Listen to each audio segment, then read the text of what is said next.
دیکھیں احادیث کے اندر علامات قیامت کے حوالے سے بہت تفصیلی روایات موجود ہیں. کتاب الفتن اور اس طرح کے موضوعات میں محدثین کی باقاعدہ کتابیں موجود ہیں.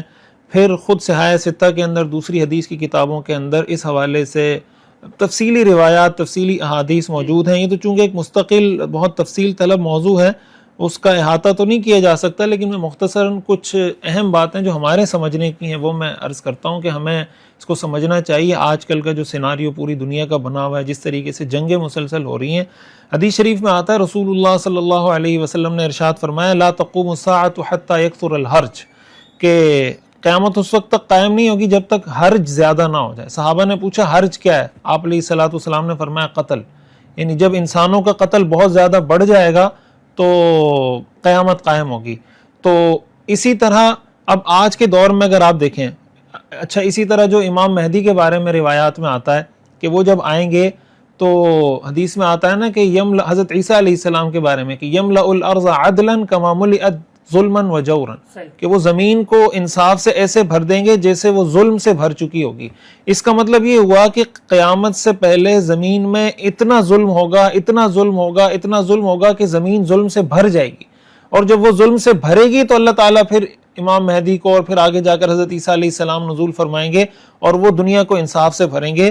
تو ہم بالتحدید بالتعیین کسی خاص واقعے کے بارے میں تو یہ نہیں کہہ سکتے کہ یہ جو واقعہ ہوا ہے اس کا مطلب اب یہ قیامت آنے والی ہے. ظاہر ہے کہ حضور علیہ الصلوۃ والسلام سے بھی جب پوچھا گیا متی الساعۃ، آپ نے فرمایا مل مسئول عنہا بعلم من السائل، کہ سوال کرنے والے کو جیسے نہیں پتا جس سے سوال کیا جا رہا ہے اس کو بھی اس سے زیادہ نہیں پتا. تو بالتعین کسی خاص واقعے کو اس طرح خاص تو نہیں کیا جا سکتا. اس سے پہلے اس پر بہت کام ہوتا رہا اور مختلف زمانوں میں لوگ تعین کرتے رہے کہ اب یہ علامت پوری ہو گئی، اب اس کے بعد قیامت ہوگی، اب یہ علامت پوری ہو گئی، یہ قیامت ہوگی. لیکن احادیث کے اندر جو نشانیاں بتائی گئی ہیں انسان کو خود دیکھنا چاہیے کہ یار یہ نشانیاں پوری ہو رہی ہیں. اور نشانیاں پوری ہونے کا کیا مطلب؟ یعنی ہمیں یہ بتایا گیا کہ قیامت قائم ہوگی، اس کی مختلف علامات ہیں نا، کچھ چھوٹے درجے کی علامات ہیں، کچھ درمیانے درجے کی علامات ہیں، کچھ بڑے درجے کی علامات ہیں. تو جو چھوٹے اور درمیانے درجے کی علامات ہیں وہ تو تقریباً پوری ہو گئی ہیں کہ جھوٹ عام ہو جائے گا، زنا عام ہو جائے گا، فحاشی عام ہو جائے گی، قتل عام ہو جائے گا، ظلم عام ہو جائے گا. پھر مختلف جیسے قسطنطینیہ کا فتح ہونا ہے، پھر رومیوں کے ساتھ مقابلہ ہونا ہے. مختلف زمانوں میں رومیوں کے ساتھ مقابلے بھی ہوئے، استنبول قسطنطینیہ فتح بھی ہوا. یہ مختلف واقعات ہوتے رہے اور لوگ اس کے ساتھ ریلیٹ کرتے رہے کہ اب جیسے قسطنطینیہ فتح ہو گیا تو اب قیامت قائم ہو جائے گی. مختلف چیزوں کے ساتھ ریلیٹ کرتے رہے. تو اب یہ کہ اس واقعے کی کتنے عرصے بعد قیامت قائم ہوگی، حدیث میں ظاہر ہے کہ یہ نہیں بتایا گیا کہ اگر یہ واقعہ ہو گیا تو اس واقعے کے کتنے سال بعد یا کتنی صدی کے بعد. اصل جو کرنے کا کام ہے، ایک صحابی نے حضور علیہ الصلوۃ والسلام سے پوچھا کہ یا رسول اللہ قیامت کب قائم ہوگی؟ حضور علیہ الصلوۃ والسلام نے فرمایا کہ ماذا اعددت لها، تم نے قیامت کے لیے تیاری کیا کی ہے؟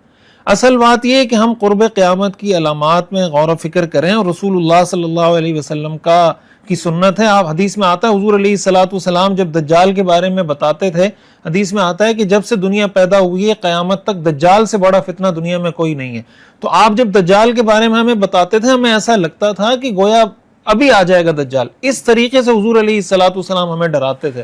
تو اس کا ظاہر ہے کہ اس کا تذکرہ بھی ہونا چاہیے، پتہ بھی ہونا چاہیے، لیکن اصل جو کرنے کا کام ہے وہ یہ کہ ہم یہ دیکھیں کہ ہم نے قیامت کے لیے تیاری کیا کی. ہم یہ سوال تو کر رہے ہیں قیامت کب آئے گی، لیکن قیامت اگر آ گئی تو ہماری تیاری کیا ہے؟ رسول اللہ صلی اللہ علیہ وسلم نے ارشاد فرمایا کہ اگر قیامت قائم ہو جائے وفی ید احدکم فصیلہ، اور تم میں سے کسی آدمی کے ہاتھ میں کوئی پودا ہو، فإن استطاع ان یغرسها فلیغرسها، اگر اس کے بس میں ہو کہ قیامت آنے سے پہلے وہ پودا زمین میں لگا دے تو لگا دے. مطلب یہ ہے کہ قیامت سر پہ کھڑی ہے اور آپ کو پتا ہے کہ یہ پودا میں لگاؤں گا اور قیامت آ جائے گی. اس پودے نے بڑا ہو کے درخت نہیں بننا، کوئی اس کے پودے لگانے کا فائدہ نہیں ہے، لیکن آپ کے بس میں اتنا ہے کہ آپ پودا لگا سکتے ہیں. حضور نے فرمایا وہ پودا لگا دیں. یہ نہیں سوچنا کہ اس پودا لگانے سے فائدہ کیا ہوگا. اصل کرنے کا کام یہ کہ ہم یہ طے کریں، ہم یہ دیکھیں کہ ہم کہاں پہ کھڑے ہیں. ہم حق کے ساتھ کھڑے ہیں، باطل کے ساتھ کھڑے ہیں، اسلام کا کام کرنے والوں کے ساتھ، اسلام کا دفاع کرنے والوں کے ساتھ، اسلام کی خدمت کرنے والوں کے ساتھ، حق بات کرنے والوں کے ساتھ کھڑے ہیں یا باطل کے ساتھ کھڑے ہیں. پھر قرآن حدیث پر ہمارا عمل کتنا ہے اپنی معاشرتی زندگی میں، معاشی زندگی میں، سیاسی زندگی میں، گھریلو زندگی میں. ان چیزوں کو اگر ہم دیکھیں تو ہمیں یہ کرنا چاہیے کہ علامات قیامت بھی تو اسی لیے بتائی گئی ہیں کہ بھائی قیامت آنے سے پہلے پہلے کوشش کرو اپنے آپ کو سیٹ کر لو. تو کم از کم ہم اپنے کاموں کو، اپنی معیشت، سیاست، معاشرت، ساری چیزوں کو دین کے مطابق کرنے کی کوشش کریں، اور اللہ تعالیٰ سے یہ دعا مانگیں کہ اللہ ہمیں قیامت کے دن جو قرب قیامت میں امام مہدی کے لشکر میں جو بھی طائفہ منصورہ ہے جن کے ساتھ اللہ کی مدد ہے، اللہ تعالیٰ ہمیں ان کے ساتھ شامل فرما دیں.